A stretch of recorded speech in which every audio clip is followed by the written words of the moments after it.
Hola, ¿cómo están? Mi nombre es Marcelo Bueno, soy estudiante de medicina de la Universidad Autónoma de Nuevo León. Hoy vamos a ver el tema de articulaciones, siguiendo con los temas de anatomía. Comenzando con la definición, una articulación se describe como la unión de dos o más huesos. Generalmente nomás se mencionan dos, pero pueden ser hasta tres. Por ejemplo, en el caso de la sutura coronal, en el cual tenemos el hueso frontal articulado con ambos parietales. Los subgrupos de las articulaciones tenemos dos principales, las móviles y las inmóviles. En cuanto a las móviles, también son conocidas como las diartrosis y se clasifican a partir de seis grupos de articulaciones sinoviales. Estas dependen de su grado de movimiento, eje de movimiento e incluso componentes. En el caso de las inmóviles, se dividen en tres subgrupos dependiendo de los materiales que los conforman. Como tal, las inmóviles también se describen como las sinartrosis, debido a que pueden estar conformadas por tejido denso o semidenso. Tenemos las cartilaginosas, fibrosas y la unión por hueso, las cuales son las sinostosis. Comenzando con las articulaciones inmóviles, las articulaciones fibrosas o en sin fibrosis se dividen en suturales, sindesmosis y en gónfosis. Comenzando con las suturas, en estas los huesos están unidos por ligeras fibras cortas, haciendo que éste quede inmóvil. En caso de las suturas tenemos cuatro tipos. Comenzando con la esquindilesis, forma como si fuera una hendidura. Y el ejemplo más claro es la articulación esfenobomeриana. Luego tenemos la sutura plana, también conocida como armónica. Lo característico es que ambos huesos tienen un borde liso por el cual se articulan. El ejemplo más claro de esta articulación es la articulación internasal. Otro tipo de articulación sutural que tenemos es la escamosa, en el cual observen cómo es que los bordes se caracterizan por estar de cierto modo biselados, como si estuvieran interpuestos. Por ejemplo, la temporoparietal, en la cual tenemos la unión del hueso parietal con la porción escamosa del hueso temporal. Y como último tipo de articulación sutural tenemos la sutura dentada, en el cual los huesos presentan engranamientos o sobresalientes que forman espacios para el hueso contrario. La sutura más característica de este tipo es la sutura coronal, que ya dijimos que es la que se presenta entre el hueso frontal y ambos huesos parietales. Hay un subtipo de sutura dentada que es la sutura aserrada, que este tipo de sutura se caracteriza por ser irregular. A diferencia de la sutura dentada, la cual presenta espacios contralaterales, en este no son bien marcados y pueden ser unos más grandes que otros. Y el ejemplo más claro de este tipo de sutura es la sutura sagital. Entonces, las articulaciones suturales, recordad que son por fibras cortas, las cuales inmovilizan huesos, y tenemos cuatro tipos: la esquindilesis o en hendidura, la plana o armónica, en el cual los bordes son similares, la escamosa, la cual se forma por aposición y los bordes son biselados, como en el caso de la temporoparietal. Y por último, la dentada, con espacios para el hueso contrario, en ejemplo, la sutura coronal. Continuando con el siguiente tipo de articulación fibrosa, tenemos la articulación en sindesmosis, que se caracteriza por la presencia de fibras de un largo mayor. Estas pueden llegar a formar desde membranas a ligamentos. El ejemplo más claro es la membrana interósea, que tenemos por ejemplo entre el hueso cubital y el radio, o entre la tibia y el peroné. A su vez, como la membrana tectoria, la cual es una prolongación del ligamento longitudinal posterior, a su vez como el ligamento estiloideo. A diferencia de la articulación sutural, estas fibras no son cortas y no dejan el hueso completamente inmovilizado, sino que con un cierto grado de movimiento. Ahora, con el último tipo de articulación fibrosa tenemos la de gónfosis, la cual está formada por una hendidura junto con una forma de clavija. Todo esto reforzado por fibras cortas. Y el ejemplo que siempre les ponen son las articulaciones de los dientes, ya que estas están reforzadas por un pequeño ligamento periodontal a la par que tiene un espacio correspondiente a las raíces alveolares. Entonces, articulaciones fibrosas, suturales, fibras cortas, el hueso queda inmóvil. En la sindesmosis son fibras largas y ya permite un grado de movilidad. Ejemplo, las membranas interóseas, la tectoria y el ligamento estiloideo. Y las gónfosis es hendidura, clavija y fibras cortas. Continuando con las articulaciones cartilaginosas, tenemos dos tipos: las articulaciones sin condrosis y las en sínfisis. La sincondrosis es la unión de huesos a partir de cartílago hialino. Y el ejemplo más claro son las articulaciones condrocostales. Un caso interesante es el cartílago de crecimiento, ya que el cartílago de crecimiento o cartílago epificiario une la epífisis y la diáfisis de manera temporal en lo que el hueso crece y se osifica, de tal manera que algunos libros como el Gray lo meten en la categoría de sincondrosis. El siguiente tipo de articulación cartilaginosa es la sínfisis, la cual es de tipo anfiartrosis, que permite un ligero grado de movilidad. Esta suele estar en articulaciones que se encuentran en la línea media. El ejemplo más claro son los discos intervertebrales y la sínfisis del pubis. El objetivo de las articulaciones en sínfisis son dos principales. El primero es absorber fuerzas de choque. Y el ejemplo más claro son los discos intervertebrales, los cuales sabemos que está formado de un anillo con un centro pulposo. Y el segundo objetivo es permitir ciertos grados de flexibilidad. Y el ejemplo de esta última es la presencia de la sínfisis del pubis. Continuando con las articulaciones móviles, también conocidas como diartrosis o sinoviales,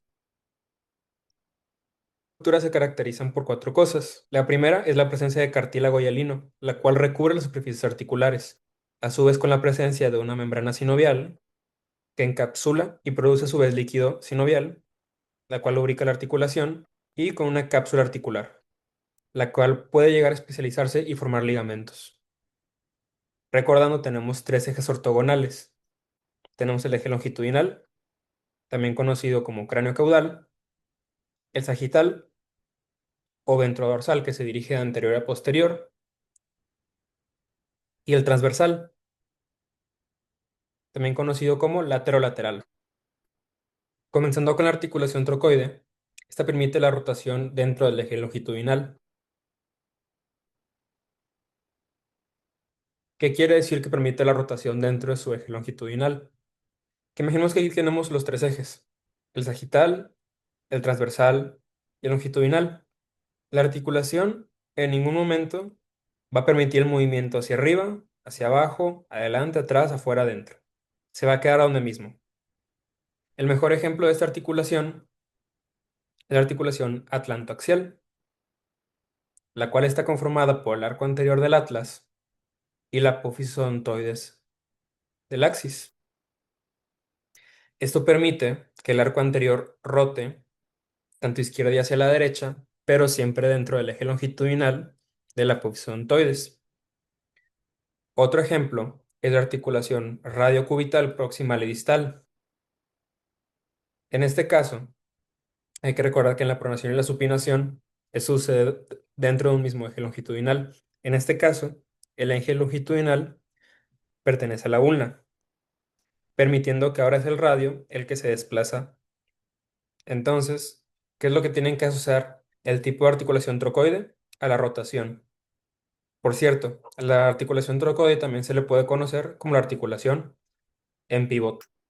Continuando, la articulación troclear, también conocida como bisagra o gínglimo, permite principalmente los movimientos de flexión-extensión. Como dato, la palabra tróclea hace referencia a polea, ejemplificando cómo funciona este tipo de articulación. El ejemplo más claro es la articulación del codo, específicamente la humerocubital.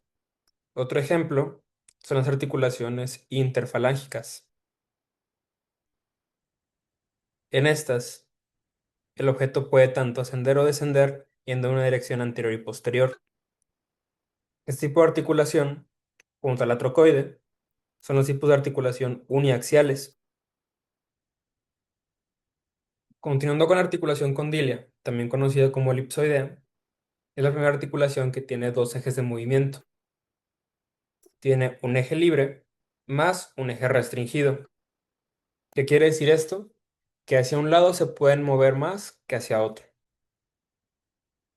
Está formada una superficie cóncava, como si fuera un bowl o una cueva, recibiendo a una superficie convexa, con un vértice o sobresaliente, permitiendo que el vértice sea el cual se esté desplazando sobre la concavidad. El ejemplo más claro de esta articulación son las articulaciones metacarpofalángicas.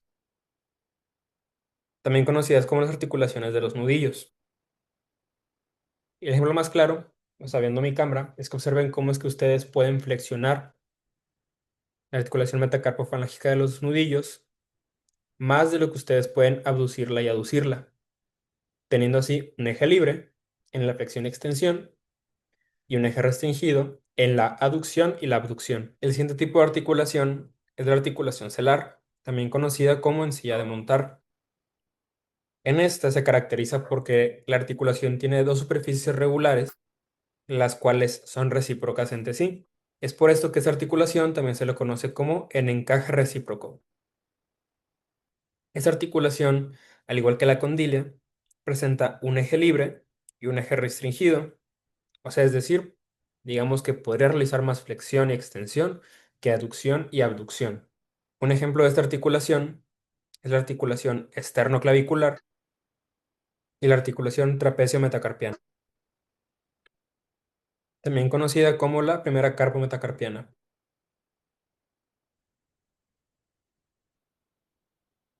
Ahora, yendo con las articulaciones, las cuales tienen varios ejes de movimiento, como primera tenemos la articulación en artrosis. La articulación en artrosis también se le conoce como esferoidea.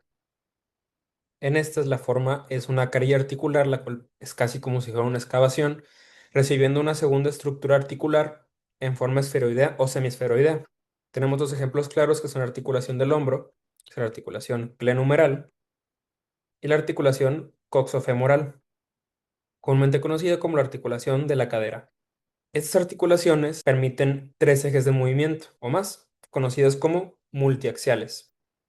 Permite tanto la flexión y la extensión, la abducción y la aducción, a su vez como la rotación dentro de su mismo eje longitudinal.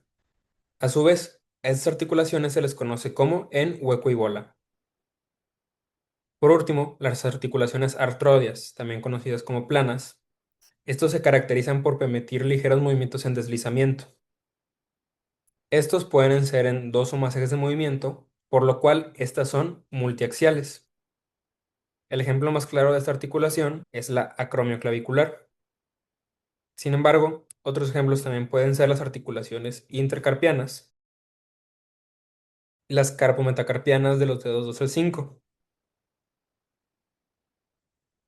Ahora, súper rápido como repaso, tenemos que las articulaciones en trocoide o pivote permiten la rotación. Ejemplo más claro, la atlantoaxial.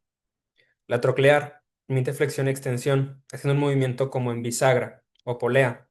Ejemplo más claro, la humerocubital y las interfalángicas.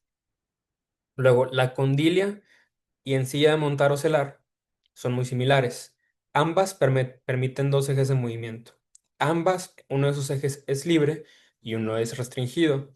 Únicamente que en la condilia es una superficie cóncava como si fuera un bol recibiendo una superficie convexa con sobresaliente, siendo estas que siempre se repiten de esta manera.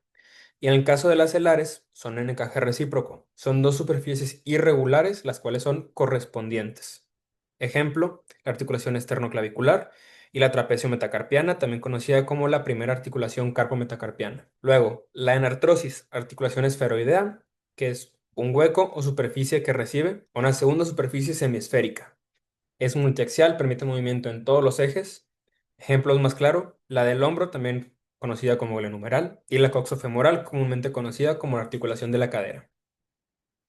Por último, la articulación plana o artrodia es una articulación multiaxial. Ejemplo más claro, las acromioclaviculares, intercarpianas y las articulaciones carpometacarpianas del 2 al 5. Permiten escaso deslizamiento, pero siguen siendo en todos los ejes. Y ya, eso sería todo ahorita al menos por articulaciones.